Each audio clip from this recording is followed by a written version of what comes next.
चलाने वाले ने सब जला दिया। अगर इसके पीछे कोई है तो राख उसे भी देखनी पड़ेगी। क्या छुपा रही हो? मैं नहीं बचा सकती अपनी बहन। ये जो एक कमरा जो कुछ पल पहले फूलों से सजा हुआ था। मुझसे कहीं ये आग तुमने तो नहीं लगाई? इंसान होता है ना, बहुत बेरहम होता है। एक ही पल में राख हो गया। कैसे?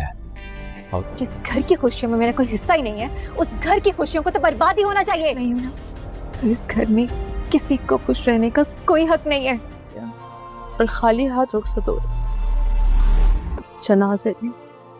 और आज उनकी दूसरी बेटी भी रुखसत हो रही थी। वो चाहती थी कि इस घर से उनकी दोनों बेटियां डोली में बैठकर रुखसत। और ये नहीं जला पाया तुम्हारे लिए लात। अब चेहरे पे स्माइल लाओ। उनकी एक बेटी रुखसत तो हुई और ये डोली में। ड्रामा सीरियल मोहरा की आने वाली एपिसोड होने वाली है बहुत ही ज़्यादा इंटरेस्टिंग।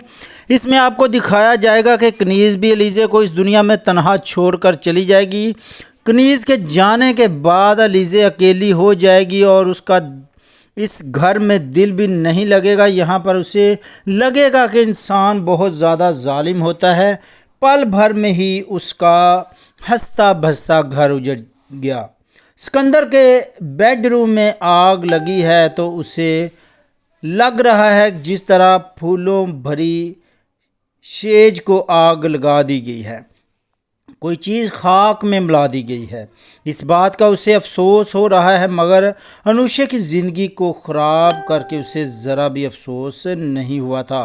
माँ को शक हो जाएगा कि सब करा धरा अरमीन का ही है, इसलिए जब वो अपनी बेटी से बात करेगी तो अरमीन आगे से कहेगी कि अगर उसे खुश होने का हक नहीं है तो वो इस घर में किसी को भी खुश नहीं होने देगी। अरमीन की माँ को बहुत ज़्यादा गुस्सा आ जाएगा।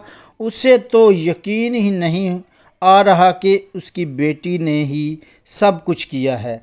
सिकंदर ये इरादा बना चुका है, जिस किसी ने भी मेरे कमरे में आग लगाई है वो उससे हरगिज़ नहीं छोड़ेगा। अलिशबा का भी बहुत ज़्यादा मूड ख़राब हो गया है। जैसे ही अलीज़े की माँ की डेथ हो गई